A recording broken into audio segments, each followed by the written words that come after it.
Good morning 11th class. हम पढ़ रहे थे चैप्टर 19 एक्सक्रीशन, जिसमें हमने बेसिकली लास्ट क्लास में हमने पढ़ा था कि mechanism of regulation of kidney. आज हम पढ़ेंगे, आज का हमारा टॉपिक है मिक्चुरेशन। मिक्चुरेशन में बेसिकली क्या है, अब हमें पता है कि यूरिन की फॉर्मेशन हो गई। यूरिन वहाँ से कहाँ चला जाएगा, यूरिनी ब्लैडर होती है नेफ्रॉन से छनकर पास होकर कहाँ जाएगा, यूरिनरी ब्लेडर में। वहाँ जाकर वो क्या हो जाएगा, स्टोर हो जाएगा। सम टाइम क्या होता है, जब ये यूरिनरी ब्लेडर में ये यूरिन कब तक रहता है, जब तक क्या है जो वेसिकल्स है वो क्या नहीं करे, सिग्नल्स ना भेजे कि भाई उसको क्या करना है, रिलीज आउट होना है थ्रू द CNS के थ्रू। तो फर्स्ट क्या होता है इस मैकेनिज्म में, यूरिनरी ब्लेडर इनिशियली क्या करती है, स्ट्रेच होना शुरू करती है। जैसे स्ट्रेच होती है, जो स्ट्रेच रिसेप्टर प्रेजेंट होते हैं यूरिनरी ब्लेडर की मसल्स में, वे क्या करते हैं, वे सिग्नल्स भेजते हैं किसको, CNS को, यानी कि सेंट्रल नर्वस सिस्टम को। जैसे ही सेंट्रल नर्वस सिस्टम को सिग्नल मिलता है, वो क्या करता है, मैसेज है मोटर की फॉर्म में, मोटर पासेज क्या करता है कि फॉर्म में सिग्नल भेजता है, और जिसकी वजह से क्या हो जाता है, इनिशिएट हो जाता है contraction of smooth muscles. Smooth muscles जो होती है ब्लैडर की, उनमें जो क्या कॉन्ट्रैक्शन इंक्रीज स्टार्ट हो जाता है। जैसे ही कॉन्ट्रैक्शन इनिशिएट होता है, जो साइमल्टेनियसली क्या हो जाएगा, रिलैक्सेशन होने शुरू हो जाता है यूरेथ्रल स्पिंक्चर में। जैसे ही यूरेथ्रल स्पिंक्चर में रिलैक्सेशन होता है, तो ये क्या होता है, यूरिन जो होता है वो रिलीज हो जाता है। यूरिन क्या होता है कि साइमल्टेनियस रिलैक्सेशन होता है यूरेथ्रल स्पिंक्चर में, जिसकी वजह से जो यूरिन है वो रिलीज होना शुरू हो जाता है। इस प्रोसेस को हम क्या बोलते हैं, मिक्चुरेशन बोलते हैं, यानी कि release of urine from the urinary bladder. इस प्रोसेस को हम बोलते हैं मिक्चुरेशन। और होल मैकेनिज्म, जिसमें क्या होता है, सिग्नल्स ट्रांसफर होते हैं, इस प्रोसेस को हम बोलते हैं मिक्चुरेशन रिफ्लेक्स।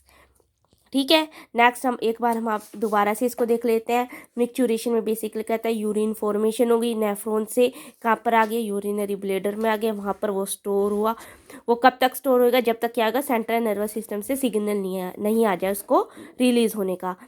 तो ये मैकेनिज्म कैसे होता है, यूरिनरी ब्लेडर है वो क्या, स्ट्रेच होना शुरू होता है। जैसे ही स्ट्रेच होता है, तो उसके जो स्ट्रेच रिसेप्टर प्रेजेंट होती है यूरिनरी ब्लेडर की मसल्स में, वे क्या कहते हैं, सिग्नल्स भेजते किसको, CNS को। CNS अल्टरनेट क्या करता है, मोटर पासेज के थ्रू सिग्नल भेजता है, जिसकी वजह से कॉन्ट्रैक्शन जो होता है स्मूथ मसल में वो इनिशिएट हो जाता है। जैसे ही वो इनिशिएट होता है, साइमल्टेनियसली रिलैक्शन होना शुरू हो जाता है यूरेथ्रल स्पिंक्चर में, यूरिन क्या होता है, रिलीज होना शुरू हो जाता है। इस प्रोसेस को हम बोलते हैं मिक्चुरेशन, और होल मैकेनिज्म को हम बोलते हैं मिक्चुरेशन। अगर हम देखते हैं, तो अब हम देखते हैं कि देखो, अगर हम तो एक अडल्ट ह्यूमन जो एक्सक्रीट करता है an average 1 to 1.5 litre of urine जो होता है पर डे, क्या करता है, एक्सक्रीट करता है। यूरिन फॉर्म्ड इज यूरिन का कलर क्या होता है, बेसिकली लाइट येलो कलर्ड होता है, वोटरी फ्लूइड होता है, विच स्लाइटली क्या होता है, एसिडिक होता है, जिसका pH बेसिकली क्या आता है, 6। ठीक है, और बहुत सारे इसका कैरेक्टरिस्टिक्स क्या आती है, ऑर्डर होता है। ऑन एन एवरेज क्या होता है, 25 to 30 gram of urea is excreted out per day. Various condition can affect करती है कैरेक्टरिस्टिक्स ऑफ यूरिन को। जैसे अगर एनालिसिस करते हैं, तो यूरिन हेल्प करता है clinical diagnosis of many metabolic disorder as well malfunctioning of the kidney. जैसे अब आपको पता है कि कई बार क्या होता है, डॉक्टर हमारा यूरिन टेस्ट बोल देता है, अगर हमें यूरिन में इन्फेक्शन या फिर कोई डिजीज़ वगैरह के बारे में करना हो, तो यूरिन क्या करता है, बहुत सारी हमारी क्लिनिकल डायग्नोसिस, यानी कि बहुत सारे डिजीज़ को डायग्नोज करने में, यानी कि देखने में, पता करने में क्या करता है, हेल्प करता है। जैसे इन्होंने एग्जाम्पल दिया है, for example presence of glucose, यानी कि अगर हमारी यूरिन में ग्लूकोज ही करते हैं, यानी कि ग्लाइकोसूरिया हो गया में, एंड कीटोन बॉडीज प्रेजेंट है, तो उसको क्या बोलेंगे, ketonuria in urine are indicative of diabetic mellitus, यानी कि ये क्या बताता है कि पर्सन को क्या है, डायबिटीज़ हो गई है।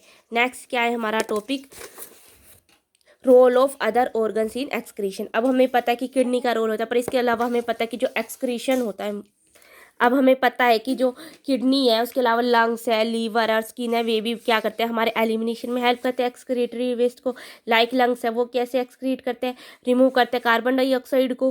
ठीक है, जिसकी वजह से क्या है, हमारी बॉडी से गैसेज रिमूव होती है, and also significant quantities of water every day. Liver basically largest gland है in our body, secrete bile containing substance like bilirubin और बिलीवर्डिन वर्डिन and cholesterol and degraded steroid hormone, vitamins and drugs. Most of these substances ultimately pass out along with digestive waste के through ये सभी क्या जाते हैं, बाहर निकल जाते हैं. नेक्स्ट क्या है, अगर हमारी स्किन करे तो वो किसके थ्रू निकालते हैं एक्सक्रीमेंट को, स्वेट के through. The sweat and sebaceous gland in the skin can eliminate certain substances through their secretion. Sweat produced by the sweat glands is a watery fluid containing NaCl, small amount of urea, lactic acid, etc. Though the primary function of sweat is to facilitate a cooling effect on the body surface. यानी कि क्या है primary function, क्या है, हमारी body को क्या करती है, कूलिंग प्रोवाइड करती है. बेसिकली अगर देखते हैं हमें गर्मी होती है, गर्मियों के सीज़न में क्या होता है, हमें गर्मी लगती है. तो जैसे ही गर्मी लगती है हमारी बॉडी टेम्परेचर गर्म होने लगता है. तो जैसे ही हमारी बॉडी टेम्परेचर गर्म होता है तो हमारी स्किन है, स्वेट ग्लैंड क्या करती है, स्वेट को, पसीने को करती है, जिसके हमारी बॉडी का टेम्परेचर क्या हो जाता है, डाउन हो जाता है, और वो क्या हो जाती है, कूल हो जाती है.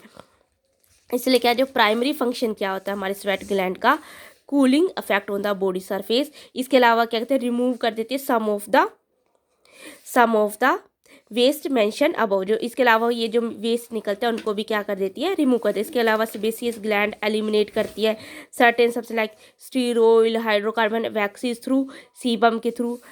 This secretion provide protective oily covering. ये क्या करते हैं, ऑयली कवरिंग प्रोवाइड करती है स्किन को, जिसकी वजह से क्या होता है, जैसे हमें कोई डिजीज़, बैक्टीरिया वगैरह वो क्या करते हैं, हमारी स्किन में जल्दी से एंटर नहीं कर पाती. ठीक है, इस तरीके से क्या होता है, हमारा एलिमिनेशन होता है. ये हमारा चैप्टर था, ये हमारा चैप्टर अब कंप्लीट हुआ. Kidney excretory product and there elimination, ये हमारा लास्ट टॉपिक था. Disorder of the excretory system, ये आपके सिलेबस में नहीं है. तो इससे रिलेटेड जितने भी आपको क्वेश्चन है उन सबको आप करिए. और इससे अगर इसमें कोई टॉपिक में अगर आपको कोई प्रॉब्लम हो तो आप मुझसे पूछ सकते हैं.